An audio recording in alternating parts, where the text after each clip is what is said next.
Magandang araw po sa inyo mga ginigiliw po naming mga taga-subaybay. Ako po si kapatid na Jerry Lapira at muli po nag-aanyaya sa inyo. Samahan niyo po kami sa may kalahating oras ng palatuntunang ito. Pinakahangad po namin na ang ganitong mga programa ng Iglesia ni Cristo ay makatulong po sa inyong ginagawang mga pagsusuri.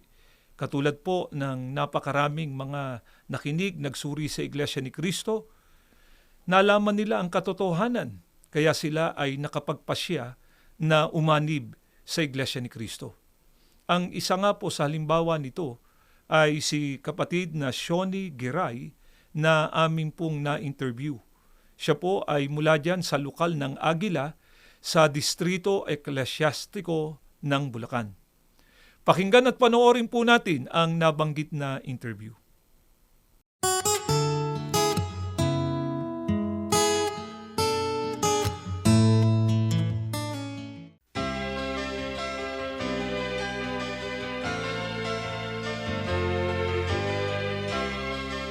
Magandang araw po. Ako po si kapatid na Shoni Giray. Nakatala po ako sa lokal ng Aguila, distrito po ng Bulacan. Ang kasalukuyan kong hanap buhay ngayon ay nagre-real estate po ako. Bago po ako natawag o naanib sa Iglesia ni Cristo, marami po akong inaniban ng mga religion, kagaya po ng Pentecostal, Catholic, Born Again, and Jehovah's Witnesses. Nagawa ko pong magpalipat-lipat ng relihiyon sapagkat may nabasa po ako sa Biblia na ang sinasabi ay hanapin mo ang katotohanan at ang kayang kaharian.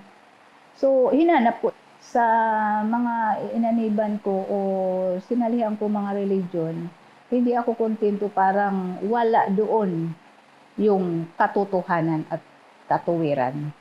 Nakilala ko po ang Iglesia ni Cristo sapagkat yung husband ng mga pinsan ng husband ko ay mga kapatid sa iglesia. So nagkaroon ng doktrina sa bahay. Unti-unti kong naririnig na ito na yung katotohanan na parang hinahanap ko na dito ko matatagpuan. Kaya unti-unti na po akong nakikinig. Noong panahon na nagba-Bible study po sa bahay, dahil nga ang asawa ko ay gusto niyang mag-iglesia ni Cristo, ako naman po ay ayaw ko. Kaya lang nakikinig ako, nasa kwarto lang ako. Tapos habang pinakikinggan ko yung sinasabi ng ministro na nagdodoktrina doon sa asawa ko, parang unti-unti na liliwanagan yung isip ko at sa sunod na mga araw, unti-unti na rin akong lumalabas pa unti-unti. Ang aral po na aking napakinggan sa Iglesia ni Cristo na siyang nakatawag sa akin bakit napaanib ako, sapagkat yung narinig ko, iba doon sa mga narinig ko na ang Diyos ay iisa lang talaga at ang Kristo ay tagapagligtas, tagapamagitan. Kaya nung marinig ko po, bukod pa doon at marami pang makatotohanan na narinig ko mula sa Bible na inilalahad o itinuturo ng Iglesia ni Cristo, kaya po yun ay talagang ako na mismo ang lumapit na ako'y tuluyan ng magpapadoktrina. Nabautismohan po ako nung March 17, 1997 sa lokal po ng Rawis, distrito ng Samar North. Yung araw ng bautismo po, kasi bagong panganak ako noon eh. Nung araw ng bautismo, inaapoy ako ng lagnat. Talagang masakit ang mga katawan ko. Ang sabi nga ng husband ko, huwag ka na muna tumuloy kasi may sakit ka. Ang sabi ko, hindi. Kasi gagaling ako dito, oras na mabautismohan ako. So, tuloy pa rin po ako. Hanggang sa, nung inilulubog na po ako, sa dagat lang po kasi ang bautismohan kami. Nung sa akin, tayo na, pag ahon ko na sa dagat, sa napakagaan ng pakiramdam ko. Nawala po yung lahat ng sakit ng katawan ko.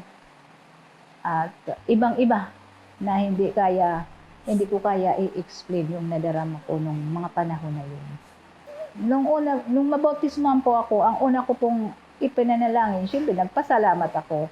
At sana, sabi ko, matawag din ang buong angkan ko upang makamta namin o makasama kami sa mga ililigtas pagdating na araw ng paghuhukom. Mula po nung mabautismuhan ako at naging isang ganap na kaanib na ako ng Iglesia ni Cristo, nung malaman ng buong angkan ko at ng biyanan ko, halos isumpa nila ako at ang aking mga anak. Dumating ang pagsubok, talagang hirap na hirap ako sa buhay. Kahit asin, uutusan ko yung mga anak ko sa biyanan ko, sanay ko. Wala, dahil Iglesia ni Manalo yan. So umuwi yung mga anak ko na umiiyak. As in, hirap kami talaga. Pero hindi po ako tumigil. Talagang ipinagpatuloy ko ang aking pagka-Iglesia ni Cristo. Sa kabila ng halos isumpa ako lalo ng nanay ko, so mahal na mahal ako ng nanay ko.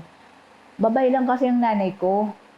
Kaya ayaw talaga niya na umanib ako sa ibang religion. Ayun, hindi ako sumuko. Talagang inaano ko talaga sila, kinukumbins ko talaga sila nga, Nay, nandito na ang totoong kaligtasan narito sa Iglesia ni Cristo. Ito ang may Diyos. Tapos yun, hanggang sa unti-unti rin na nakikinig. Minsan pag napunta ako sa kanila, halos hindi ako pakainin, no? Diyan kay Iglesia ni Cristo, wag mo yung ano yan. Ako, wala, kakain ako doon. Tapos pagkagabi na, yung mamahinga na kami, diyan ko sila mini-mission. Nagagalit sa akin matulog ka nga, yun na ang iglesia, wag mo kami pakialaman. Siguro, tumanim din sa puso't isipan nila kasi sinasabay ko yung pagpapanata na sabi ko, Ama, sabi ko, likhaan niyo po ng puso at isip na maunawaan po ang iyong mga banal na katotohanan. Sa awa at sa tulong ng Diyos, ang mga magulang ko po ay hanggang sa mamatay, masisigla silang mga kaanib sa Iglesia ni Cristo. Sa paglipas po ng mahabang panahon, dito ko po lalong napatunayan na ang Iglesia ni Cristo ang siyang tunay na may Diyos na makapangyarihan sa lahat, sapagkat lahat ng mga pagsubok sa buhay, mga kahirapan, ay aking napagtatagumpayan.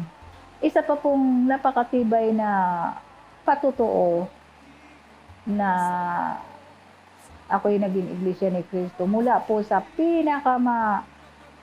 baba na pamumuhay ay unti-unting iinangat talaga ako ng Ama. At hindi ko po nakakalimutan ituro sa mga anak ko ang mga nangyari, ang mga himala hanggat sa sila man po ay masisiglang kaanib sa Iglesia ni Cristo at sila po ay may mga tungkulin. Kaya ang sabi ko sa mga anak ko, kahit anong mangyari sa atin, wala nang mahiwalay pa sa atin sa loob ng Iglesia ni Cristo. Sapagkat nandito po ang tunay na kaligtasan. Ako po si kapatid na Shoni Giray, ikinararangal ko po na ako po ay isang Iglesia ni Cristo.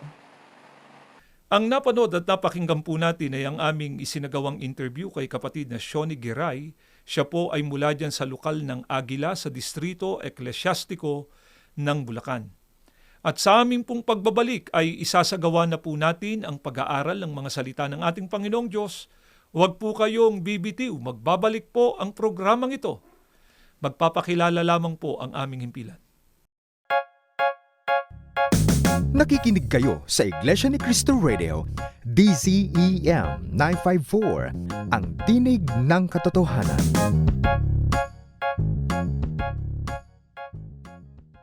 Muli pong nagbabalik ang palatuntunang ito, ang In Search of Truth.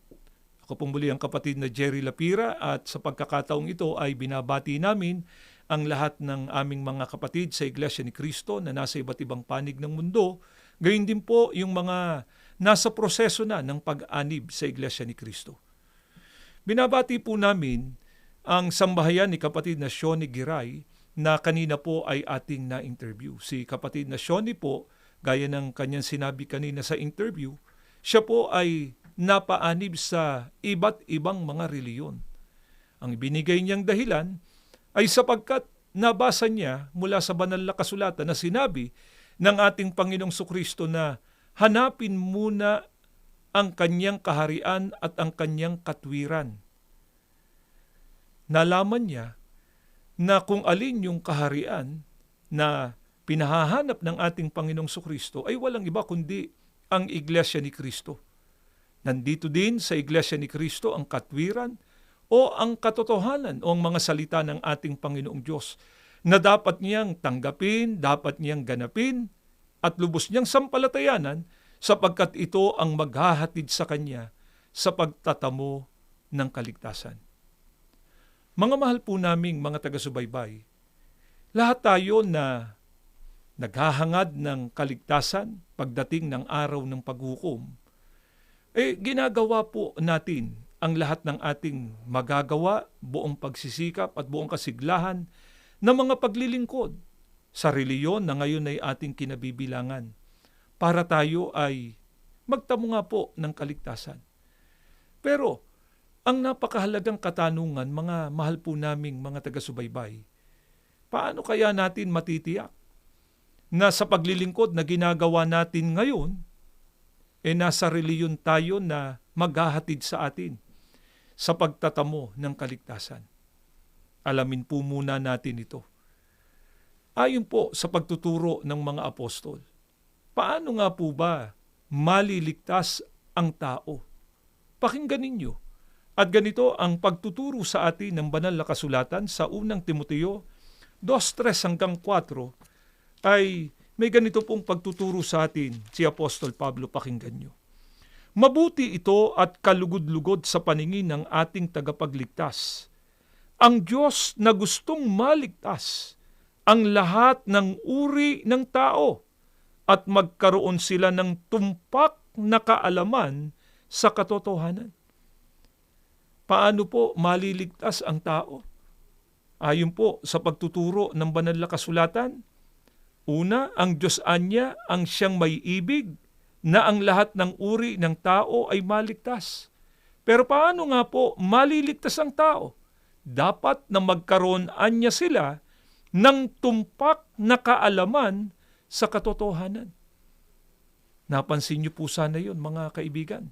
Tumpak na kaalaman sa katotohanan. Pagka po sinabing tumpak na kaalaman, ano po ang kasing kahulugan nun? Tamang kaalaman para tayo ay maligtas. Ang tamang kaalaman po para tayo ay maligtas, nakasulat na po yan dito sa banal na kasulatan. Kaya pagka po ang Biblia ang ating sinangguni, paano nga po ba maliligtas ang tao? Ano po ba yung tumpak na kaalaman na dapat na malaman ng tao? Pakinggan ninyo. At ganito ang mababasa po natin dito sa Efeso, sa 3:6 dito po sa saling The Living Bible, sa pagkakaliwat na po sa wikang Pilipino natin basahin, pakinggan ninyo ito. At ito ang lihim ng mga hintil ay magkakaroon ng kanilang buong bahagi kasama ng mga Hudyo sa lahat ng mga kayamanang mamanahi ng mga anak ng Diyos.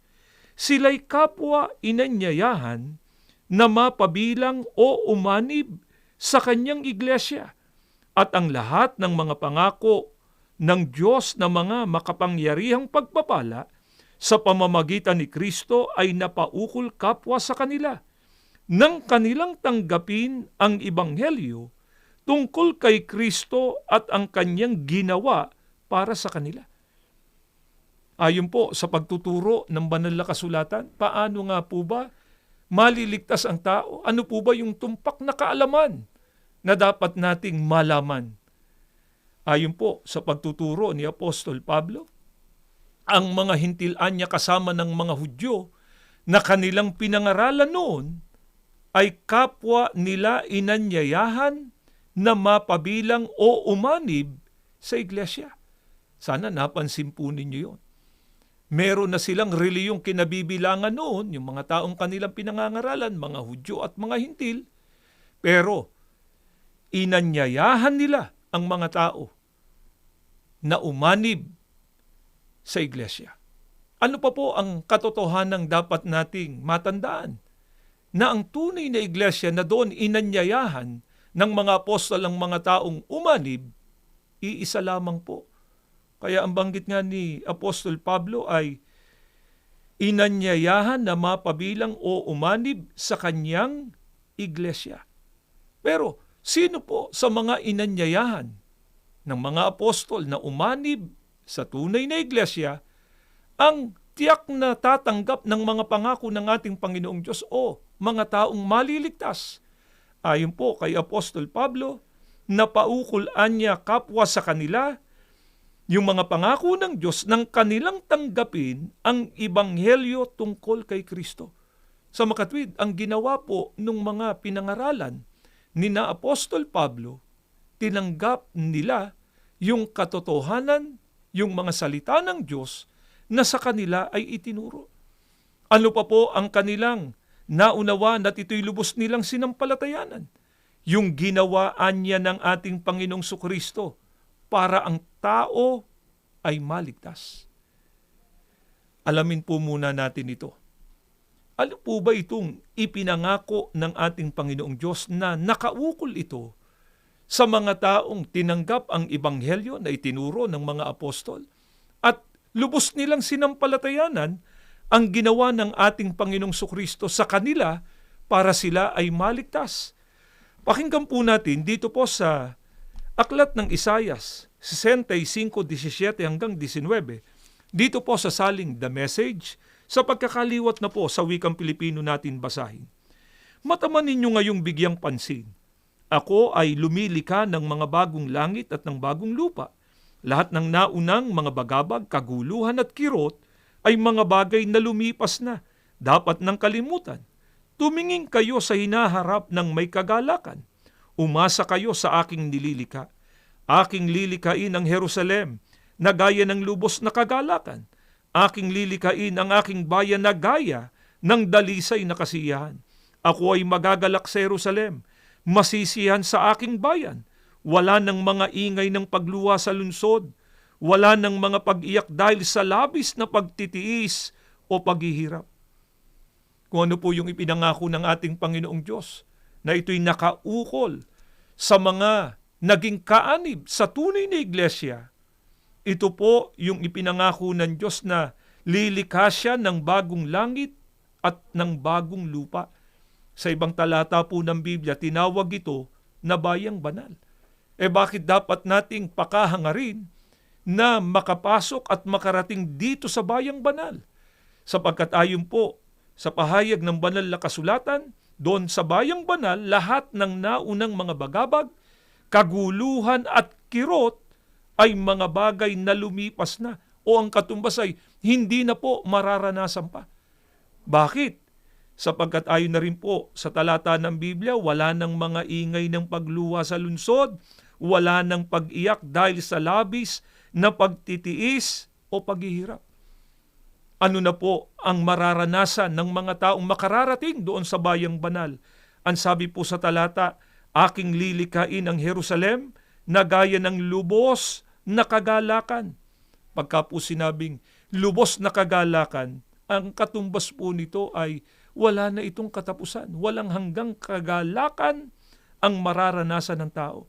Ano pa? Ang sabi, aking lilikain ang aking bayan na gayaan niya ng dalisay na kasiyahan. Pagka po sinabing dalisay na kasiyahan, ito po ay kasiyahan na wala nang makapag-aalis pa sa tao.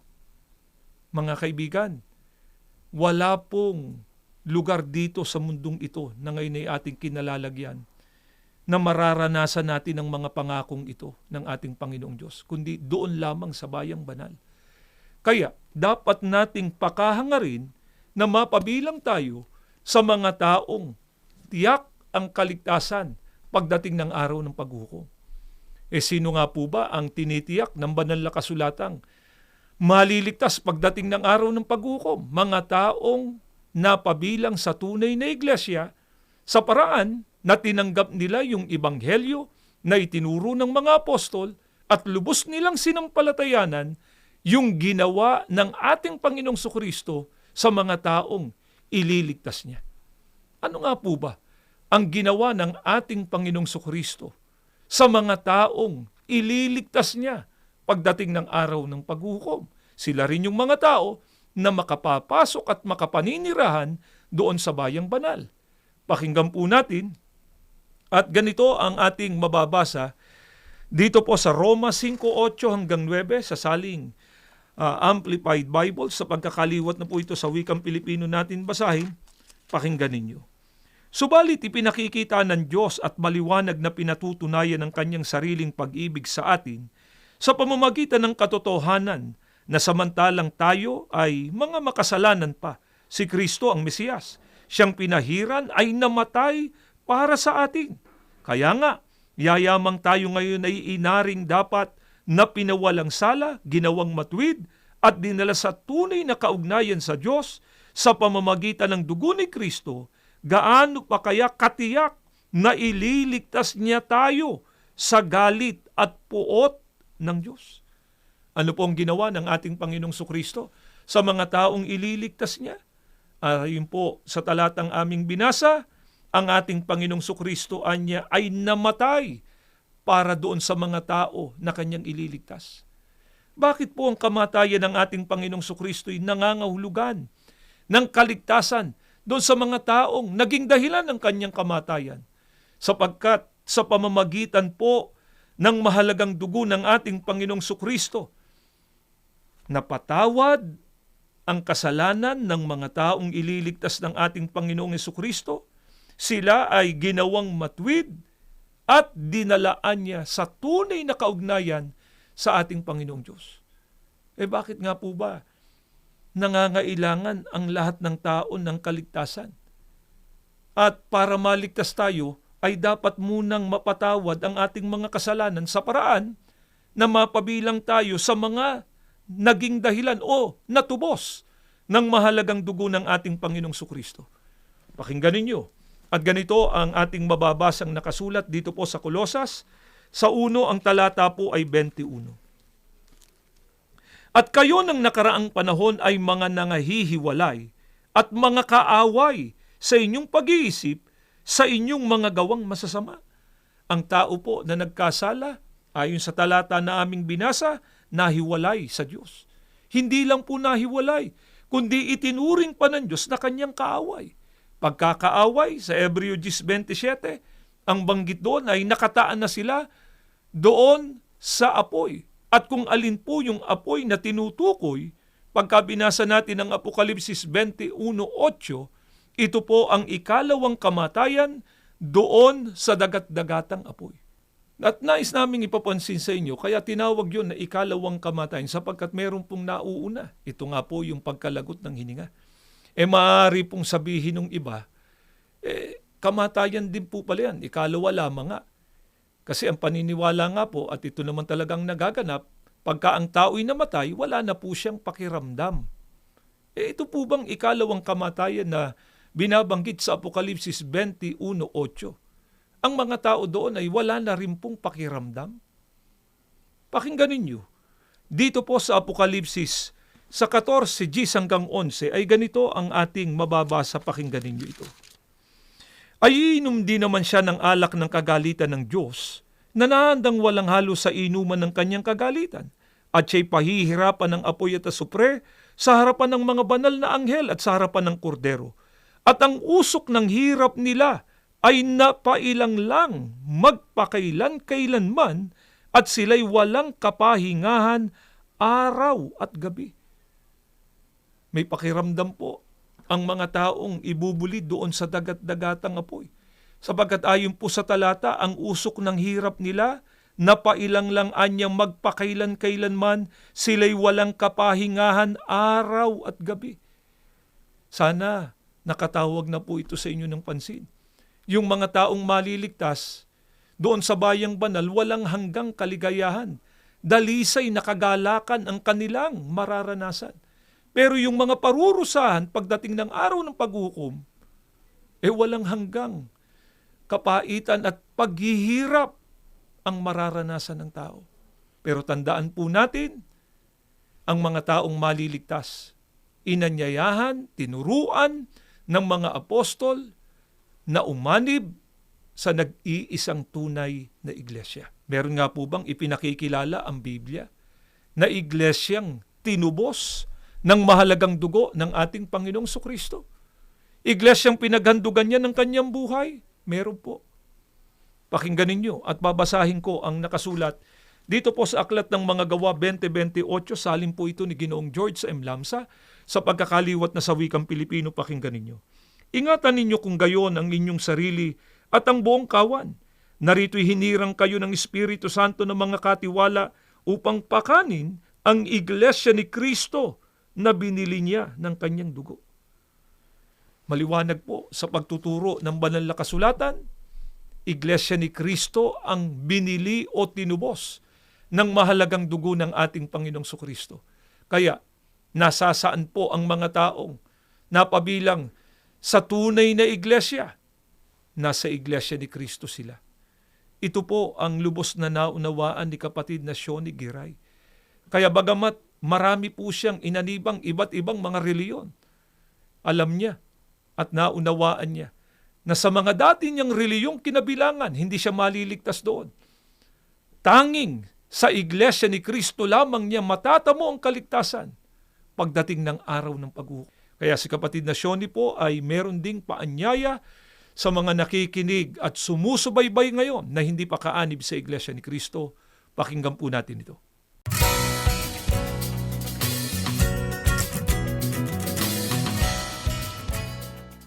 Kaya ang mga kaibigan ko o hindi pa mga kaanib sa Iglesia ni Cristo, ako po ay nag-aanyaya sa inyo na sana po ay makinig kayo, suriin po ninyo ang aral ng Iglesia ni Cristo sapagkat naririto po ang katotohanan.